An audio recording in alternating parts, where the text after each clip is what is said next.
Welcome to the Master Builder Show, sponsored by the First National Bank of Weatherford. I am your host, Jim Gibson, president of Gibson Home Builders Incorporated, a registered builder in the state of Texas, a graduate master builder certified by the National Association of Home Builders, a current member of the National Green Building Council, Texas Association of Builders, the National Association of Builders, Greater Fort Worth Builders Association, and past president of Parker County Builders Association.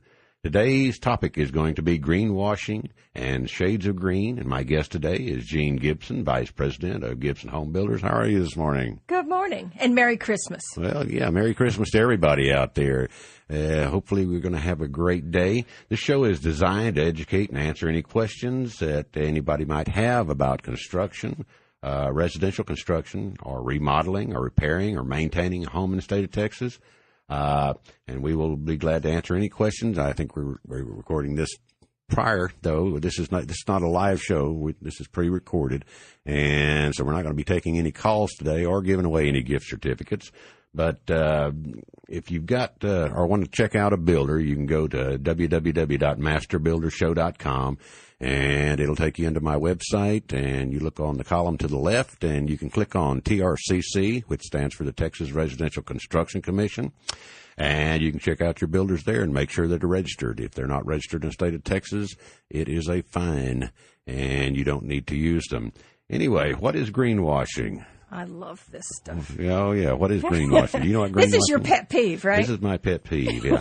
Marketing groups and firms to sell their products in order to get on the green movement bandwagon. What they do, they try to advertise their products as being green, and one part of them might be green, and green means saving energy or helping the environment. And what they do, they will pick up one item that may be green, but that's the only item they'll point out to you. So there was a study done by the Terra Choice Environmental Marketing Group, and we're going to be taking a bunch of the context from this. And greenwashing, it's the act of misleading consumers regarding the environmental practices of a company or the environmental benefits of a product or service. So they say there's 6 sins. Well, jump in there, Jean. I'm just letting you go ahead and roll on with this. You know what just occurred to me with this green stuff, where we really got conditioned with all this, was bottled water. Right. So we are so conditioned now that people don't drink tap water. They're drinking bottled water because it has something to do with being better, safer. Right, and so they're just bottling tap water and selling it. And they're not getting any fluoride, so their kids' teeth will rot. But it's green stuff going on. I love this. This 10 deadly sins is just amazing to me. Six. Well, I've got 10 because I added to your list. Oh, you did well. Yeah, greenwashing is taking something that is totally irrelevant, unrelated, and calling it green for the sake of marketing. Let's go through the 6 sins. Yeah, all right. Go through them one at a time. We'll talk about the sin of the hidden trade-off.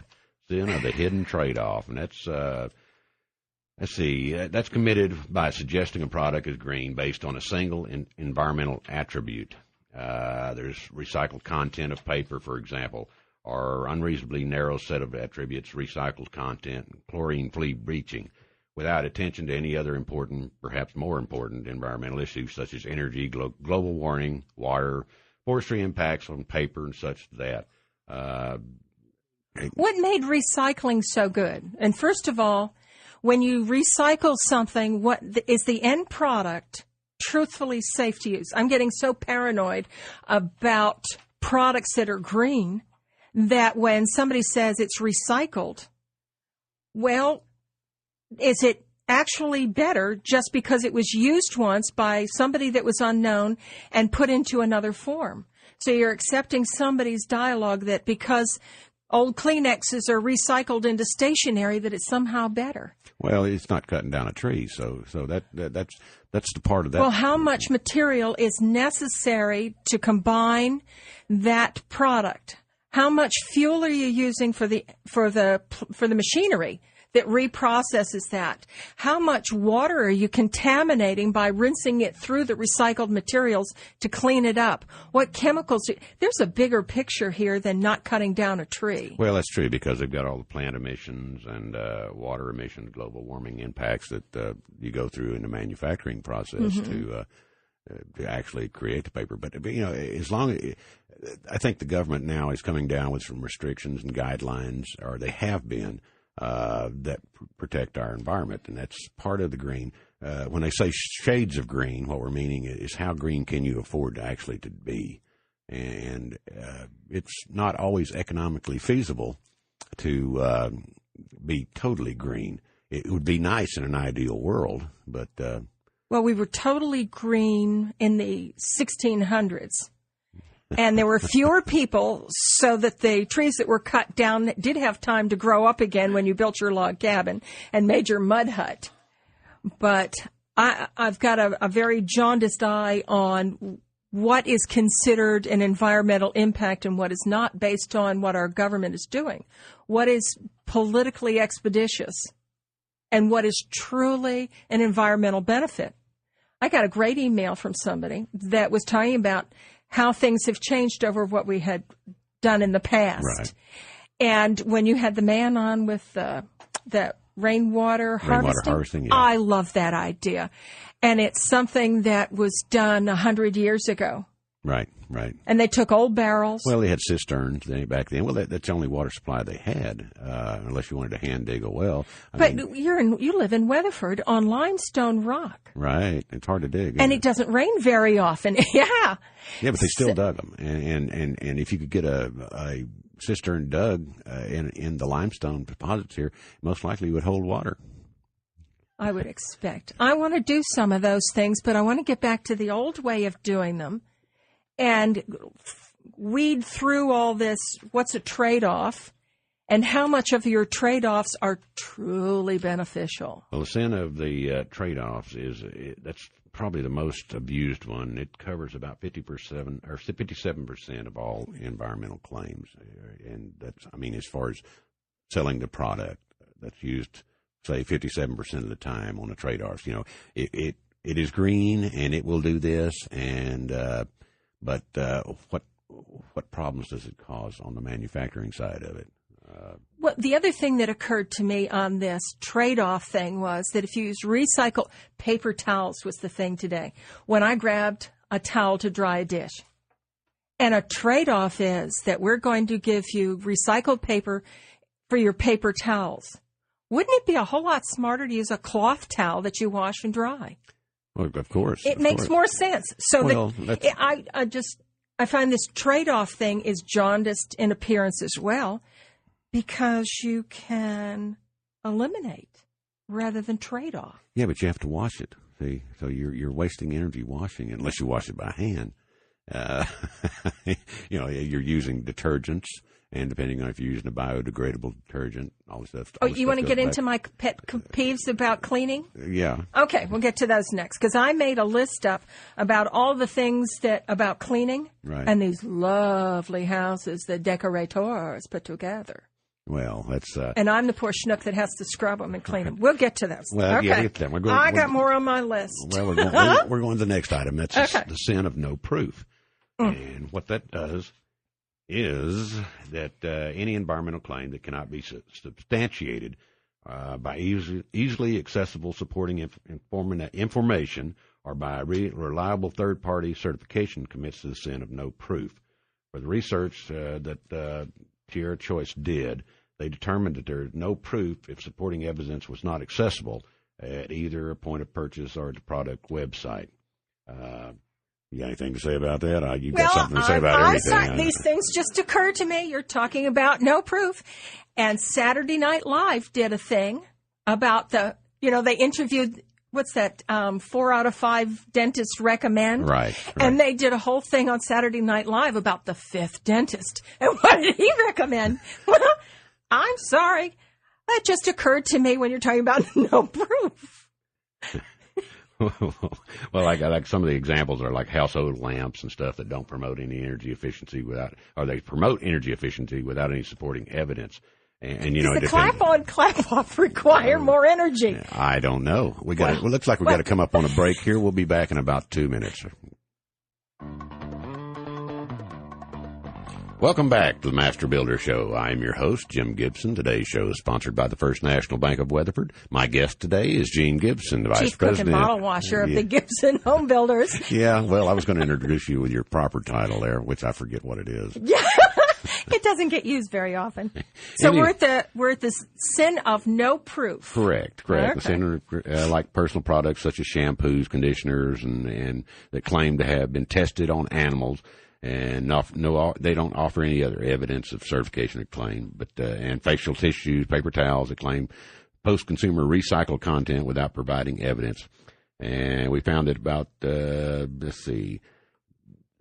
I think this is used about 26% of the time on advertising is what the survey showed by Tierra Choice marketing group. The next sin is going to be the sin of vagueness.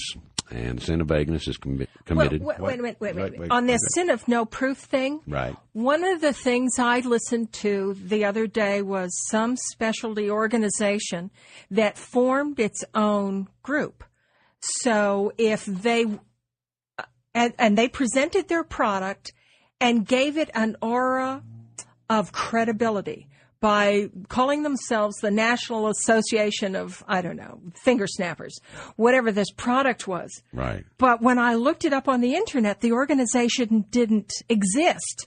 But as the National Association of Finger Snappers, or whatever the product was, it made them sound very authoritarian. Well, of course. So that if you have somebody that says, well, this product is approved by the National Association of Dog Shampooers, that it will not bother anybody, you really got to take a close look at that.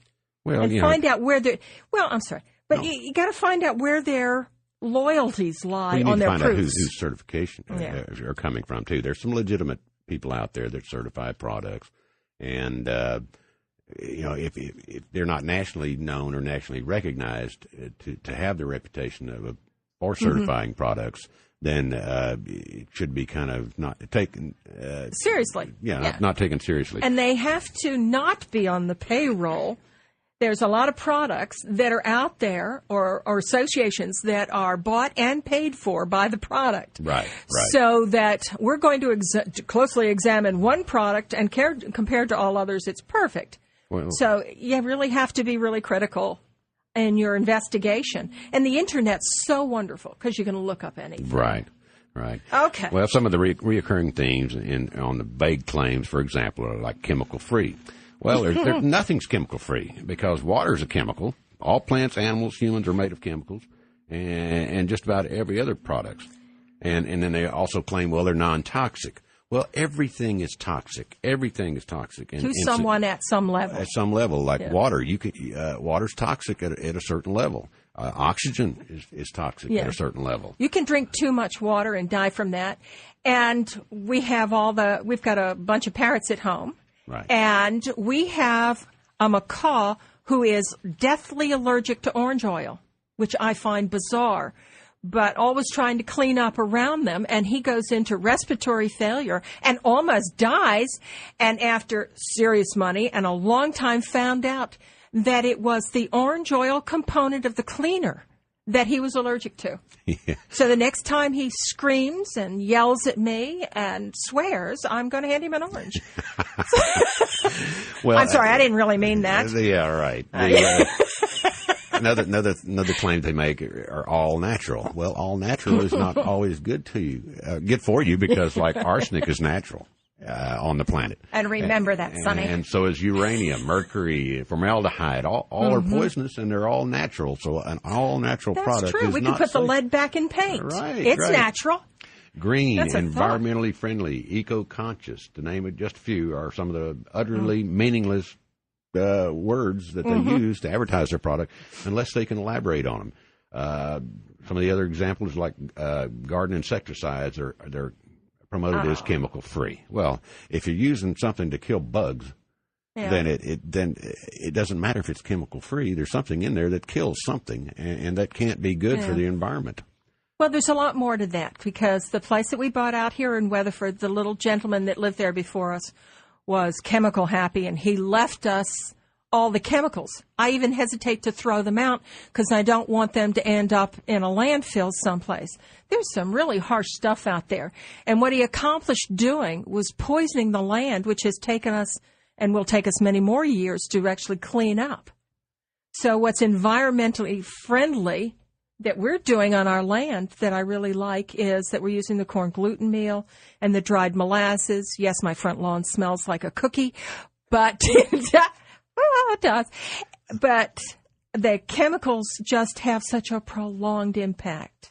Well, they do, and they hurt. One of our biggest pollutants is our fertilizers and stuff that are and the runoff, to the lakes. But so is cow poop, and that one I have trouble with. Well, because it's all natural. It's all natural. That's true. Not being a cow owner, I was able to make that statement. And what's the next one, baby? Well, okay, the next one we're going to is the sin of irrelevance, and this is one I really like. We had a good time with it. Yeah, we had a good time. Okay, the sin of irrelevance. It means what they do here is they make some kind of environmental claim that may be truthful, but it's unimportant, and it's unhelpful for consumers seeking environmentally preferable products. It's irrelevant. Okay, take for instance. Okay, I've got a product I'm putting out there, and I've got on the label it contains no CFCs, no CFCs, which are chlorofluorocarbons. Doesn't that sound dramatic? Sounds like something you'd want to use. It has no CFCs in it. Well, the problem with this is, that is a great thing, but the CFCs have been outlawed for 30 years and haven't been manufactured. So it is irrelevant that you have that on your label because it doesn't matter. You can't have it on your label. You can't have it in your product because it's illegal. Well, take out CFC and insert the word elephant, and it has a much clearer meaning. Well, this product has no elephants in it. It's exactly what they're saying. Correct. Well, like they'll say CFC-free insecticides, CFC-free lubricants. Like I said, they've been banned for 30 years, and still they're on labels of a lot of products. And this thing's only used for about 4% of the time, so it's not one of the great. But that really is dramatic. Well, yeah. Sounds like you're doing something positive. This has think up something terrible in it. Well, these cookies contain no arsenic. Right. I like that. They're made. I like that. Nice touch. All natural products. Yes, all natural, except for the preservatives. Well, the more preservatives you have, you don't have to be embalmed. All right, let's go on here. Now you're really finding out what Jim's all about, aren't you? Yeah, there's a whole other aspect to him that you don't know about until he starts really chatting. Let's see. Okay, you want to move on to the next one? You're done picking on CFCs? Well, it's the, I guess, irrelevant side of it. Sin of irrelevance. So CFCs is one of the main examples they give. I'm sure there's 100 examples. Did you think of any more examples you could give? Well, funny thing. No, I won't pick on you. You can go ahead and move to the next one. I'm going to flip through my little notes and find out where did I put that. What do I find irrelevant? Is that what you want? You don't want to go there. No, I don't want to go there. Right. Next sin is the lesser of two evils. And this you know what this is, don't you? Well, when I heard about organic cigarettes. Right. See, and right away I thought of marijuana as organic cigarettes. It didn't occur to me. Duh. Tobacco is organic. Right, and I am so conditioned, it didn't occur to me. So it's got to be good for you. Right. You think that's why my father made me eat cigarette butts when I was a teenager and he caught me smoking? Yeah, he caught me. Another thing is green. I shouldn't have gotten violently ill if they were organic and good for me. Right. Well, they've also got green insecticides and green herbicides. They're great. Except for the things that it kill. Right. Yeah. If you don't want any plants in your yard, don't want any insects, use the green insecticide. Of course, there are advantages. If you're going to have to use one, use something like something that won't harm the environment. Well, in truth, I happen to love the Dirt Doctor. Right. He's brilliant. Right. Within reason. And when he talks about pouring the 10% ammonia on to kill the weeds. No, not ammonia. What am I 10% vinegar. Vinegar. You got to get the Okay. Get the it dissipates and it still converts into a nitrogen product. Right. It looks like we've got to take another break here. We'll be back in about 2 minutes. And we're still talking about this. Welcome back to the Master Builder Show. I'm your host, Jim Gibson. Today's sponsor is the First National Bank of Weatherford.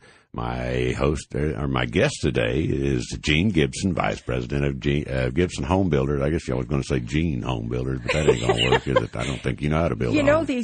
No, I absolutely don't know how to build a house, never want to. But that Freudian slip, yeah, I just love that a lot. Which one? Well, you've made many, Dolly, and since this is all on the internet forever and ever, I'll be able to keep track of them.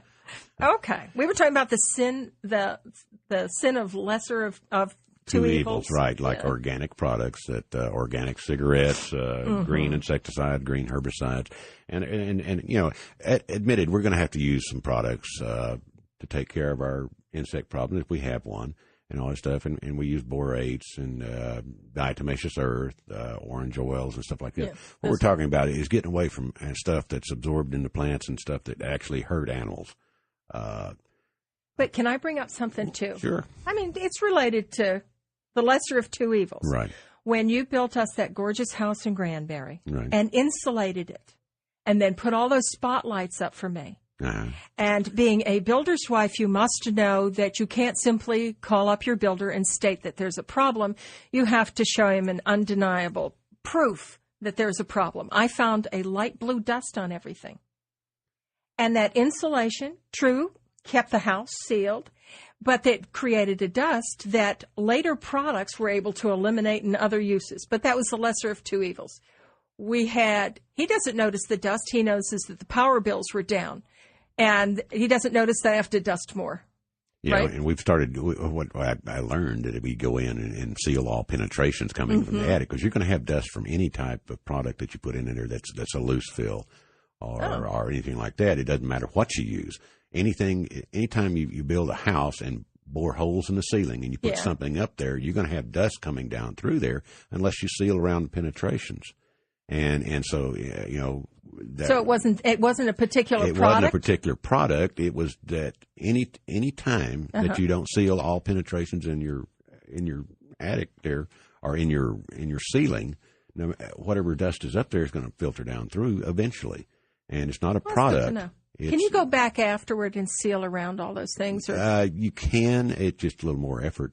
You got to pull all your fixtures down and seal around the boxes. Oh, that's too much and work. All your light fixtures. And what we do now, we come in and we do a poly seal around all those things. And if you're using foam insulation, of course, it automatically seals out around everything that you do. You're talking about the stuff that you made the gnome home from? Yeah, the closed cell foam.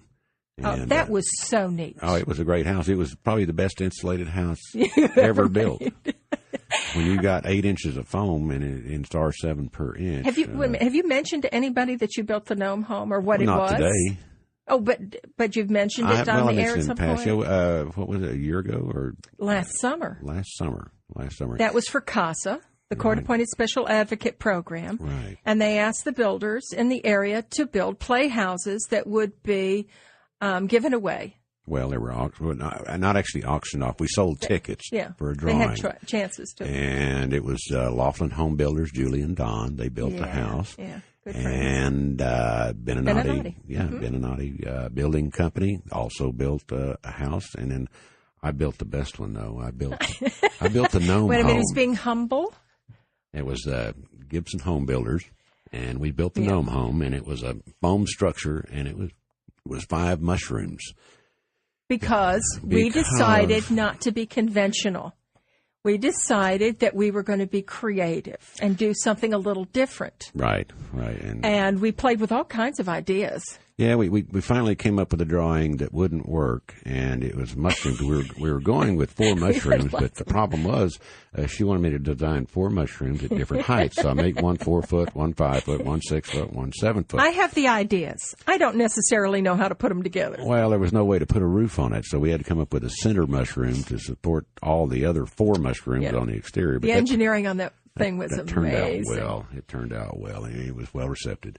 And I think we ended up raising over $7,000 when it was finally auctioned off. And the kids that didn't win it were so disappointed. I just couldn't afford to build. We had an artist, a muralist, and I worked with her and was able to. I had the absolute pleasure of doing some of the painting. But what was interesting was it was the middle of summer. It was super hot. And inside the gnome home was cool. It was a dramatic difference, even with no windows, just the shelter, the shade of that building. And the man that did the foaming for you was the one that he was over 200 pounds walking around on the roof of that thing. Well, yeah, I mean, it was built the foam itself, 2 inches of foam will support a 250-pound man. I mean, it's a rigid foam. It's used, it's a structural foam. It increases racking strength 200 times. But then again, you're getting off the subject here. But that's my mind does work that way. But you know what? One thing about building green is that, and we've said this before about the houses that you've built. That wonderful house out there in Glenrose, absolutely gorgeous house, but there was a lot of money in that house on things that never showed. That house had super low electric bills, but you had insulated that thing so much. It was so environmentally sound. Right. It was an absolutely delightful house. But you can't see money savings. Well, that's the thing with green building. A lot of times you can't see what's behind the wall, and you can see what's out in the attic if you have to crawl up there and look. But really, it's what's behind the walls that count. And it's everything that goes into a home. Home is like building an engine. You want to build it right. If you build it right, it runs for a long time. If you build it wrong, then it starts falling apart after a few years. And that's not good. It's not good business, not good for me, not good for the reputations. Let's get back to the sins of greenwashing. Yeah. Okay. We were talking about the sin of two evils. We were talking about that sort of like organic cigarettes again. They're great for you because they're organic. Well, wrong. All right, the next item is going to be sin of fibbing. Sin of fibbing is committed by making environmental claims that are simply just false claims. Several shampoos have been claimed to be certified organic.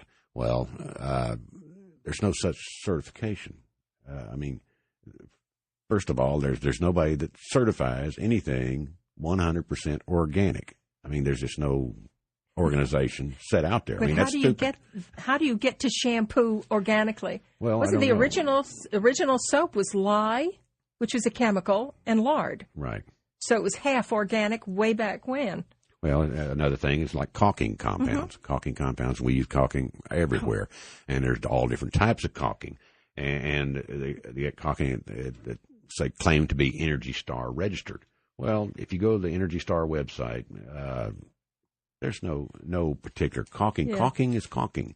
Well, this Energy Star expression has been beaten up and overused as much as green building has been overused. Well, it is. So it's really hard to discern what is legitimate and what is not. If someone is an Energy Star builder, does that mean that that's what he's calling the name of his company, or that he's actually registered? Who is that with? Department of Government or Department of Energy. Energy, yeah, it has a legitimate program, and you have to apply. I think we do every year. Right. You have to meet a certain criteria. You have to build so many Energy Star certified houses. Yeah. Not just build them to Energy Code, but you've got to build them and be certified by a third-party inspector. Back to this, like a dishwasher detergent. I like this one. That purports to be packaged in 100% recycled paper. But then you buy the liquid or whatever, and it's in a plastic container with a paper label. So I love that. Recycled paper, and it's all plastic. And really, these I don't guess you bring them up on false advertisement or anything like that. But that's stupidity. Well, yeah. I mean, there's a level where the law, needs to identify what is illegal, what is immoral, what is fattening, what's flat out stupid. Right. And that's flat out stupid. Well, luckily, in a survey they took, the Tierra Choice Group, they only found like 1%. And this is over, I think, a little over 1,000 products that they actually went through to do all this research on. But who is it that does it every night with the ads? That's David Letterman. Remember? Oh, yeah. David Letterman finds this kind of stuff enough that points it out. Yeah, it's a regular segment on his show. So this group found 1%, but David Letterman's doing better than that, finding people that do these stupid things. He'd probably like that one. Oh, I'm sure he would. Well, the main thing that people need to do if they really want to do green things, and you have to do it in proper perspective, is go to the multiple attributes of a product versus single attribute claims and stuff. When you're seeking environmentally preferred products, you need to actually look and read the labels. If that's if that's your gig, and I'm by no means a tree hugger, but treating our environment friendly and building green homes actually saves us money that to be spent on everything else. I've got homes out there that have utility bills of less than $100 a month. And you can't tell me that green building is not good. We're helping the environment. Yeah. Now, as with the Energy Star program and stuff like this, that deals primarily with saving energy. That's why it's called Energy Star. It's not. But there are other components to good efficient home. Well, there are, and green building is actually done by the LEED group, which is Leaders in Energy and Environmental Efficient Design, I believe it is. But anyway, there are different criteria, and they take on how far did you buy away the product, how much gas was used to pick up the product, is it recycled, is it everything your disposal. What do you recycle all your waste? We had visited one location that they had a chipper come in. And a chipper shredder come in, and all the lumber that was left over, they didn't just haul it off or put it in a bin or burn it. They actually chipped it up and made mulch out of it. Now, I think it's a great idea. Well, it's a great idea, but the problem is that then it's an expense. So if you've got somebody that wants to come in and actually pay for these things, it costs to get the chipper shredder out there to shred. Oh, wait a minute. There's gasoline in the truck that brings the chipper shredder out. There's gasoline used in the chipper shredder that's blowing off hydrocarbons into the air, right? While you're using a finished product that went through a mill and went through a lot of it's put in chemical baths. Yeah, but it's still better than going into the dump. It's what we're trying to do is get it out of the dumps. And you're actually using the product to mulch your gardens and all this other stuff. But what I'm saying is that you have to have people come out and spread that. I mean, they spread it throughout the gardens and throughout the yard. But it still somebody had to pay for the labor and the chipper shredder. And it would have been a whole lot cheaper just bring a dumpster out there and put everything in the dumpster and haul it off. And a lot cheaper. They've got a lot of these places now that are recycle, that'll bring out recycle bins for you. But then you've got to keep your metal separated from your roofing separated from, because they actually grind up the sheetrock. It's gypsum, and it's good for your soil as far as loosening it up. And if you've got some real tight ground. And then till it in. But you've got to keep everything separated, and you can't contaminate it with anything. I mean, you can't throw paint cans. You have to keep everything separate. And that's going to be an educational project or process that you have to teach to your subs because you've got to get everybody on board when you're building green. If you're actually truly a green builder, everybody has to do his part, and that starts with the guy driving nails all the way up through the ladder. And that's just not always, it depends on. That's a lot more work for your subs. It's a lot more work for your subs, a lot more work on people having to make sure that it's done correctly and all this. And it does cost a little more. But that's when we're going to get into the part about shades of green. Is because there are certain things that you can do that will help you, it'll help the environment. It will save money.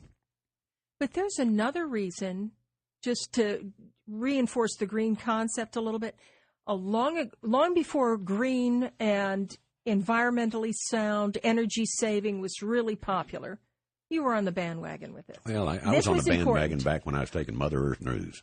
You know. Oh, yeah. And I still get a copy occasionally. It's Right. still out there plugging away. But the other thing was that, you know, we're grandparents. I may sound like I'm 22, but Right. we're really grandparents. And what you told me was, I want to build a house that will last for generations. A 200-year house. One that more than that. Or more than More that. than that. And when you and I have traveled, we've gone to ruins at different places around the world. Yeah, we're kind of ruin freaks. I mean, we've traveled fairly extensively, and we were in Bali for a while. We checked out the ruins there in Java. Kuala Lumpur. Namadal. Of course, yeah. Mexico. Mexico, yeah. And, been all and of them those down are ruins. There's lots about the ruins, but There's these construction techniques that Yes. are just that And last there they for are, thousands of years. Yeah. And why are they lasting? And builders were putting up developments that weren't making it through a normal family 25, cycle. 30 years. Yeah. Yeah. Well, it depends on how much money you got. I mean, it all boils down to and that's not economics. necessarily true. That's because you don't have to build a 10,000 square foot house. If you're interested in longevity, these were primitive people building houses that lasted thousands of years. If they're put up right. I mean, Yeah. it's all. You can take recycled material and build a house with it, and have a perfectly good house if you pay attention and To build detail. it right, and do all the little things that are necessary to make it run like a good engine. Yeah. And that's where you had come from originally. Well, yeah. And then you've spent the last who knows how many years now, and you're constantly studying for more. What I want to see, what happens to that house built with hay bales? That was all over the news. Remember that we watched that thing and they built that with hay bales and put stucco on the outside. How long's that going to last? Oh well, you've got the old Adobe homemade straw bricks. bale. They last for hundreds and hundreds of years, thousands of years. Well, it depends on if there's somebody to do maintenance. Because you're going to have to replace the mud or on the outside. They didn't actually do that with those berm homes, the prairie homes that were mud and they were built in a berm with a grass roof. Well, the grass roof's not there anymore. You know, all they got are holes in the ground. But anyway, let's get back on topic. Well, this was here. on track. We were just talking about the origin. All right. Well, random thoughts. That's Random all thought. I've got. Okay. You had some stuff written down before I go on here. Wait a minute, because I had some. We were doing greenwashing was your pet peeve. Well, yeah. And one of my pet peeves. And he's got many, and several. as people get to know you better, they're going to learn some more. But my pet peeve as a builder's wife and getting the latest and greatest of stuff was that something may be gorgeous and it can last longer than I do, and it's just too much work. Well, nothing. Tile floors were the hot button. When you built me this great big house, I got 18-inch square black coffee colored porcelain tiles. The latest and I have never worked so hard in my entire life. So the savings of the environment or whatever other reason you used to talk me into these tile floors. It was pretty. It was a important. lot of work. It was work. Well, we could be like they do in the Orient over there and take off your shoes. And I think we lived out. I'll vote for that. Yeah, you leave your muddy boots at the door, and I'll live with tile. I have you. Everything. I don't. I don't have to take off my boots. I have to make a note of that. When he has me, I'm writing this down because you're going to eat that one later. Let me see. I got to see what else. We talked about my pet peeve. Oh, and some of my good ideas I want credit for. Like what? I've had some wonderful ideas that I've listened to you steal over the years. Yeah. And the stackable washer and dryer in the closet was my idea. That's true. That's a wonderful idea. We built those in several houses now that people come around and you go into your master closet. But that's on the design and stuff. I know, but we're talking about pet peeves before I forget what I'm doing. All right. I'm a senior citizen, and I want you to be polite to me. While I have to make notes. I retain fluids. Everything else I write down. All right. So let's say, and the open floor plan. That was your great whiz-bang idea. Mm-hmm. I collect paintings. Right. Right. Well, you build these great. We had 1,000-square-foot living room with this great space. And we've got to take another break. We'll be back here in a couple of minutes. Welcome back to the Master Builder Show. I am your show host, Jim Gibson. Our sponsor today is the First National Bank of Weatherford. My guest today is Jean Gibson, Vice President of Gibson Home Builders Incorporated, also my wife, and I think my marketing person and my bookkeeper and keep anything that I don't want to do. Oh, the honesty of it all. Okay, we were talking about greenwashing and the things that you need to look for. And there's some things that you just need to ask, like on every product you look at, you need to find out, and actually if you are interested in doing green things and helping the environment and saving some money, look and just make sure that the product is being, I guess, put out there honestly is the word you're seeking. And legitimately, that actually what they're claiming is actually true. Mm-hmm. And if they've got any certifications, make sure that there is even a certification for that particular item. Yeah. There's things that we talked about, irrelevance. They're just many things. The hidden trade-offs, the sin of no proof, the sin of vagueness, the sin of irrelevance. And all these items, I think we. And the lesser of two evils. Lesser of two evils. And that's really the one that most of your clients bump into. Well, right. When it comes down to, unfortunately, a greenhouse costs more. If you're going to save money, you have to look at the long-term picture. And they've had to make trade-offs. Right. They have to make a decision what is really important to them. And you don't have to go whole hog green. What you want to do.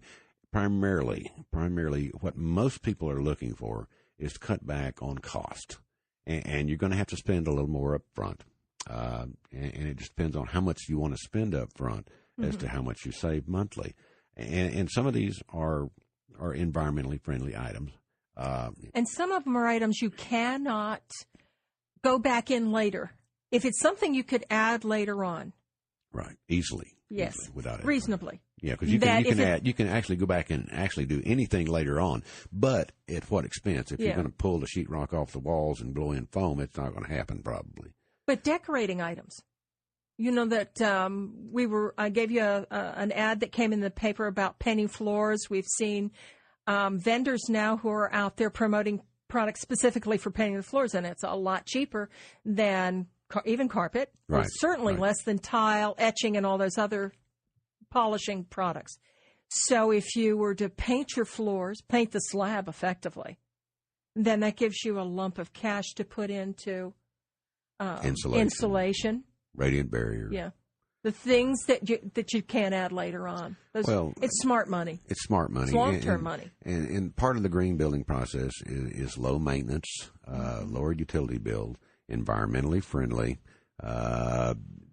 So you need to look at all these things, and if you can go in and build your house and actually put the money in the things such as cement composite planking or exterior like hardy siding and stuff like that. Because I like clapboard and paint and houses with color. Yeah, that's why I love Weatherford. But if you do that, then you cut back your maintenance, and you cut back your maintenance, you cut back your cost, and your time and effort is spent if you're going to have to repaint it yourself, or if you have to hire somebody. You're talking about a great deal of money now to repaint your house. I mean, painters aren't cheap, and well, that's the other thing too about the personality of your clients. Those who are interested in building a good quality house are not looking at the immediate reward. They're not a square foot buyer. Correct. They're building a house that will be something their children or even their children's children could live in. They're building a heritage. Right, and that's what we specialize in. Yeah. You know, we do. We most of our clients that choose us are either last time buyers or they're just retiring. or they bought property and we built quite a few homes for some younger people that have bought large acreage tracts and plan on living out the rest of their life there and passing it on to their children, and they want a product that is built well, and they want it to last for, the problem is here in the United States and all that stuff, a lot of the builders are, I won't say a lot, I'll say some of the builders are out there to make a quick buck. And they've got a bunch of new laws coming up here this next September. They just passed a bunch of laws here this past September. But they'll have third-party inspections on all houses coming up in September of 2008. I think that's great. As long as the inspectors are... They will have to be licensed and qualified inspectors. They're not... Because that's going to make a big difference right there. Correct. But I find it unfortunate that we've had to go to that point. This is your profession, and professional organizations like the Parker County Builders Association. These are people who come together because they care about their industry. Well, they care about their industry, plus they care about the product they put out there. Most of you people that are really involved with the builders associations and national associations and all this other stuff, they're paying attention to things that are happening, things that are going on, concerns that people have. Because we discuss problems. I mean, if there's some kind of problem that they're having, and there's a better way to do it, and that's what we'll do. We'll go to that direction. Plus, the education you get out of all the organizations. I don't care if you've been building 40 years, 30, 40 years. Yeah. We don't build houses like we did 30, 40 years ago. We don't build them like we did 10 years ago. There's new technologies coming out. There's new methods coming out that are better, more efficient, and of course, some of them cost a little more, but everything costs more because of fuel prices, labor cost, material cost. Everything pretty well is hinged on the price of oil. I mean, if it's shipped in, trucked in, planed in, or trained in, most everything it runs is diesel or jet fuel, and all of it's a petroleum product, and so costs go up. And I know we were talking about shades of green. Shades of green is doing whatever you can afford on the front end to save in the long end. We built several houses for people that we try to stay friends with all the people that we build for, and if they've got any problems at all, they can call us at any time, night or day. And do sometimes. I've got one that can call me if their doorknob's loose, and don't you have a screwdriver? That actually happened. Yes, yeah. But aside from all of this, I need you to remember this is Christmas time. Oh yeah, and. Yeah.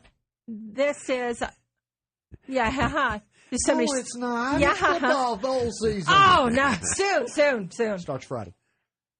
Yeah? Starts Friday. Okay. Jim, you were saying that you don't build a homes 10 years like you did 10 years ago. What do you see as the future of the green, say in 4 or 5 years when people do the research, ask the questions and stuff like that? What do you see as the future of this? I think we'll keep improving in technologies. There's a bunch of new technologies on the table now that aren't out yet. I've had guests on here that we were talking about solar power, wind power, all that stuff. Doing the research, they've got some new paints out, and they're always improving the nanotechnology is what they call it. I'm a big Trekkie, Star Trek fan, Star Wars, and all this other stuff. And you always hear about the nanites and the nanotechnology that they had up in the future there. Well, really, we are in the future with a bunch of it. They've got some paints that are coming out that are solar cells that you actually paint on. So you'll be able to take an existing roof, paint that on there, and reduce your solar panel cost. Right now, basically, most of them are made of silicon.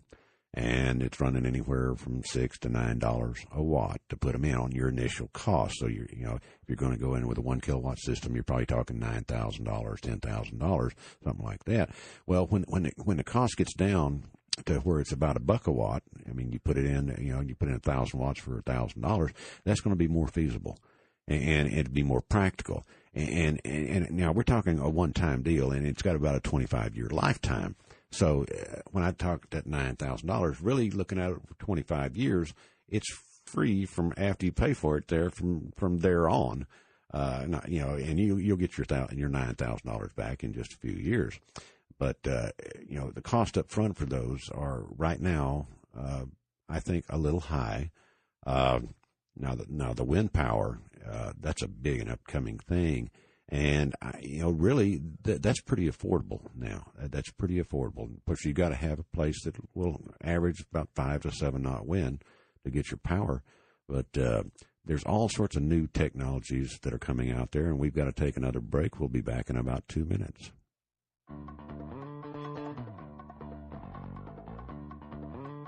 Welcome back to the Master Builder Show. I'm your host, Jim Gibson. I have my wife here, Vice President of Gibson Home Builders. Today's show is sponsored by the First National Bank of Weatherford. We were talking about greenwashing today and shades of green. And what we'd like to do today, since it's Christmas, we'd like to say thank you to all the people out there who have either done work for us, our vendors that have supported us throughout the years, that have done excellent jobs. Most of the vendors that we have today, I've had for 7 years, 6 or 7 years or more, I guess. And provide excellent service. Oh, That's one of the biggies with us, that when you've picked a sub, stuff happens. And if a man will stand behind his work, and that's biggest issue. Biggest issue we have. And those are the people that we've worked with. Right. And some of those people, you want to actually name them? Will I name them? Well, First National Bank, we came out here and we got acquainted with several banks. And First National Bank has been wonderful. They have been responsive. They've been good to work with. We have sent clients in there, and they've worked with them over and over again. Everything. And we say thank you, God bless you, Merry Christmas to you. Thank you, Diane. Thank you, all the people at First National Bank of Weatherford. Yep. Jim, you've had some of those people, like the mortgage people were on here. Right. I had Janice Spooner from the First National Bank Mortgage. And we've worked with Janice personally, and she's working with our clients. Right. Just delightful. Well, she's changed jobs now. She's gone. She's actually a loan officer at the First National Bank. She's come out of the mortgage division and over into the regular bank there. We've got some new people. I'd like to thank Jim Keener with Your Circle of Wealth. He's always been a supporter of ours. Yes, and he's a character. He's a character. And Jim said he would like to continue to support you. And he will give you his recipe for spare ribs. Correct. But it's going to cost you big time, Jimbo. Just don't cook it on that floor that you have with your wife. And take your shoes off. Take your shoes off. Right. And thanks, we'd like to Jim. say Merry Christmas to you and your family. Also to Alamo Electric Services. They have been great. They've been great to us. And did they call you about the outlet change? Yeah, they've got some new regulations coming up, and we'll probably talk about those on another show. But National Electrical Contractors Association, also the NEC, has come up with some new rules where you're going to have arc fault breakers on all all outlets. Now that's going to be interpreted by whatever inspectors. Right now, it's arc fault interrupters are to be placed in bedrooms, and anything that has a closet or a storage room have to be arc fault protected. But looks like the breaker people, that manufacturers have lobbied enough to get to where, because these things cost anywhere from 5 to 10 times more than a regular breaker. So somebody's going to have to absorb that cost. Well, let's get off of this. The point of all this is Alamo knew that this was something pending, forthcoming. And they turned around and they called you. I called them asking about it, and they did a bunch of research on it. It's going to be, you initiated it. Yeah, I initiated it. You misled me. I had another friend initiate it. Anyway. But thank you, Alamo. Merry Christmas to you. I'd like to thank you, Henson's Lumber, for all the good years that you've given me. And your service has been excellent. I'd like to thank Casey and all the guys there. And when I come in and ask for strange things that I don't know what I'm asking for, they have been very good. Jim sent me to get a something or other, and they've been so good. I usually call them and tell them what I want, what you're supposed to pick up, and just give it to you. Oh, well, I walk around bewildered, and then they see that I drive a Volkswagen Beetle that gets 45 to 50 miles to a gallon of diesel, and they always shake their heads. I'd like to also thank Alamo Appliance, Gary and Tracy, and delightful everybody people. down Merry there. Christmas Delightful to people. you. Let's see, you've got Circle S Backhoe for all their service and stuff that they've done for me. They've been so good for so long. They do all our septic Danny systems. And Danny and yeah. And D. Scarborough. D. Scarborough, yeah. And they've been doing the work for you for all these years. Yeah, They've just been consistent, reliable. Merry Christmas, and thank you so much for good service and for follow-up with clients and working with our clients.